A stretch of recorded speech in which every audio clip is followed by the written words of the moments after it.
this might be one of the best gaming mice that you can get currently on the market, and it might not last too much longer.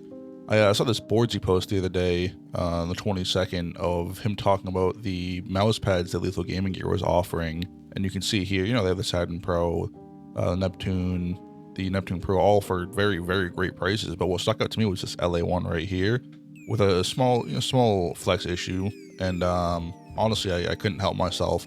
So I picked it up, and it's only $17.99 currently. I don't know if that's just because of the sale itself or because of the flex issue, but as you can see, it's 70% off, which is pretty insane. It's a wireless gaming mouse, and you can get the dongle as well, the 4K dongle, for an extra $2. And these I didn't get, but you can even get the grips for 90% off for 99 cents.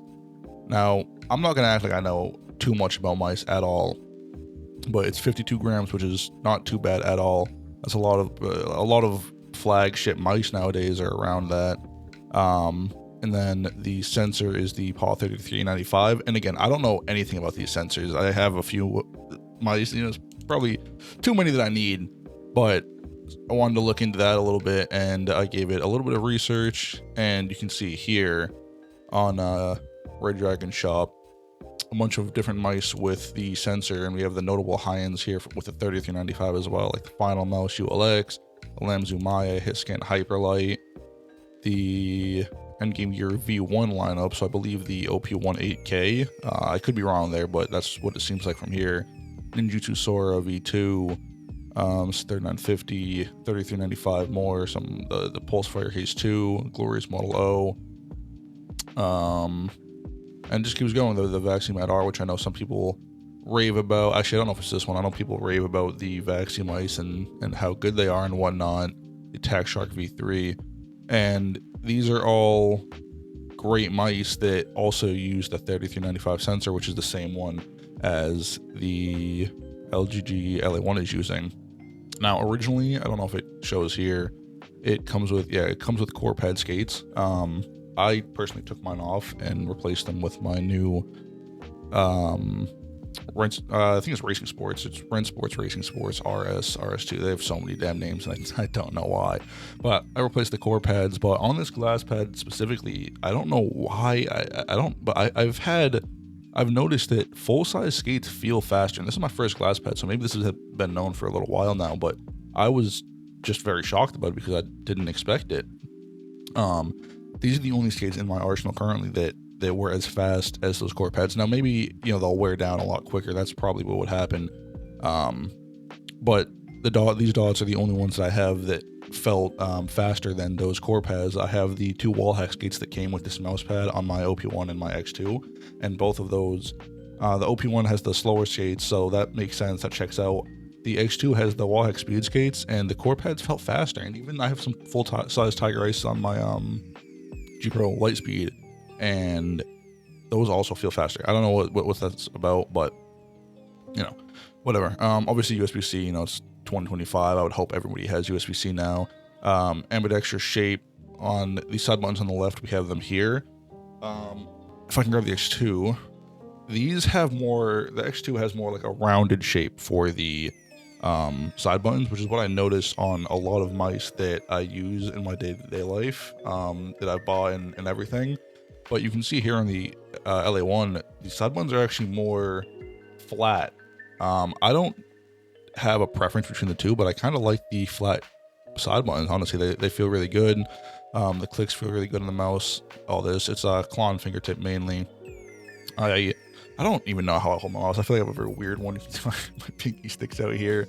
I have a clip on Twitter of it. And I usually hold it pretty high up, but sometimes I'll go down a little bit over here, and I think it's somewhat like a claw, and it feels very good for me. I wanted to pull up the shape here because this is very, very close to the X2. As you can see here, it's literally just the length is just 2 millimeters longer, and everything else is pretty much the exact same, and it's even a little bit lighter than the X2 as well. Now, the X2 I was using for a couple weeks before I got this LA-1, and I still love this shape. I really like the X2. It's one of the favorite mice in my arsenal. Probably my third favorite now, honestly. But this LA-1, I have literally not stopped using since I got it. It's been a few days, and I instantly fell in love with the shape. It's, as you can see here, of course, it's very similar to the X2, like I said. I believe it is this little curve inward that I really like, though. Like the second that I got the mouse, I could tell that something about it felt really, really good in my hands, and I couldn't tell what it was. I knew it was the shape, but I couldn't really put my finger on it. And after I pulled up Elo shapes and I was looking at the comparison between the X2 and this, because I instantly felt like it felt, or I instantly noticed it felt pretty similar, and I started looking at it and comparing the two side by side, and I think it's this little thing here, because I could tell it was all from the left side, or the right side, sorry, that I really liked, and I can confidently say that it's one of the favorite shapes that I've used for a mouse. Now, the flex issue I should probably talk about, because, you know, even on the listing, they do list that it's the badge with the small flex issue. Now, I have not had a single issue with it. If I hold my mouse like this, I cannot notice any flexing personally, and I'm squeezing pretty damn hard. Now, I tried this with my friend on the Discord the other day. If I squeeze it like this with both of my hands, I can notice a bit of flexing, but I'm squeezing like uncomfortably hard right now. So I do not think you're gonna have any problems with the flexing. I even like holding it like this, which is how I'm holding my mouse 90% of the time, you can't notice it. Like, and if you're death gripping the mouse, you're gonna be fine. I mean, even if you are death gripping the mouse, you know, maybe work on that. Doesn't, you know, that's a quick way to get some arthritis or something. But I don't notice the flex issue at all. So I saved 70% on this mouse, and it has a flex issue allegedly, but I don't notice it. Now, of course, use your own discretion. It is possible that each one of them is somehow different. But mine personally, I do not have any issues with. I don't know if this will fit in camera. We have the 4K dongle here connected. And then I believe it's a little weird. I don't think you can download the software just right off of Google. Yeah, you have to come in here, come to their website. At least I had to, and you just buy it. And that's it. It's free, obviously. I don't even know if you need to add a card or anything, but I just had to buy it, and that was it. And then we have it here, and you just have, like, you know, a lot of the normal things that most mice nowadays have. You have motion sync, ripple, angle snapping, lift off distance, your scroll direction setting. I mean, I don't know why you'd want to use that. It's, you know, it is what it is. You know, I won't judge. Esports mode, I don't know what this does, to be honest. I should probably look into this, but actually, yeah, let me look into that now. Give me 1 second. Okay, they actually have it on their website, and realize this is on this one too. Yeah. So the dongle, it's actually part of the dongle, which enables 4K hertz. But you also have esports mode that can be enabled as well, that disables all the power saving features, including sleep. So the battery drain will be a lot more significant, and it's recommended to charge your mouse every night, which I have been doing, but I didn't know it actually drained it more. I just kind of do it out of habit. But it makes it, I believe, to my knowledge, it makes it seem like it has like a higher performance. I would assume it's only slight. I don't think it's anything too crazy, but it should help with like latency dips and anything like that. So that's, I mean, pretty neat. You know, I have it on or open, which I believe is on. I don't think that'll change too much.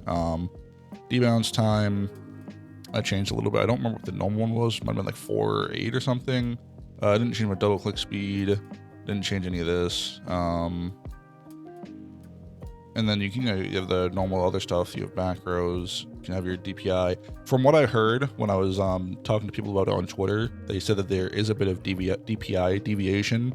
So it's a little bit slower on 1600 DPI than other 1600 DPI mice.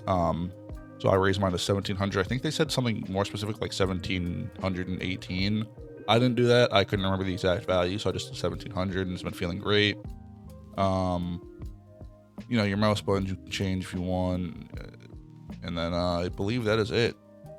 But yeah, this is one of the best mice that I've ever used, and it's $18 currently. Now, again, I don't know how long this is going to last. The black one is already sold out. The white one is 95% still available. I don't really know what that means. They could have 5 of them left. They could have 10 of them left.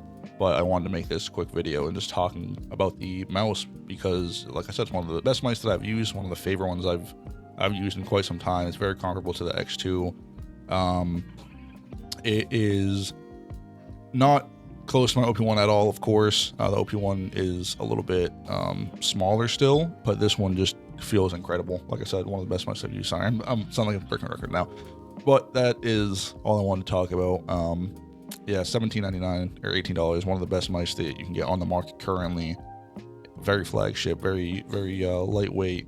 It's not anything like the crazy, like the 30 grams or like the Zero mouse or anything like that, of course, but very good mouse. But thank you guys for watching. If you want to see more reviews like this, please let me know. I don't really have too many things to review. I have a mouse pad review on this coming. I've been using it for, I want to say 3 weeks now. So this is 100% I'm going to review. And then I have the X2 right here that I can review. But, all these mice that I have are kind of old. X2 is old. OP1's old. I have a G Pro Lightspeed that I got like refurbished like $30 or something. It's a Lightspeed, man. If you rock a Lightspeed, bro, you do you, but it is what it is. Not my cup of tea too much. But yeah, if you guys want to see more reviews, just let me know. Maybe I can get my hands on some more products and whatnot, and we can go from there. But thank you guys so much for watching. Leave a like if you enjoyed, and I will see you guys very, very soon.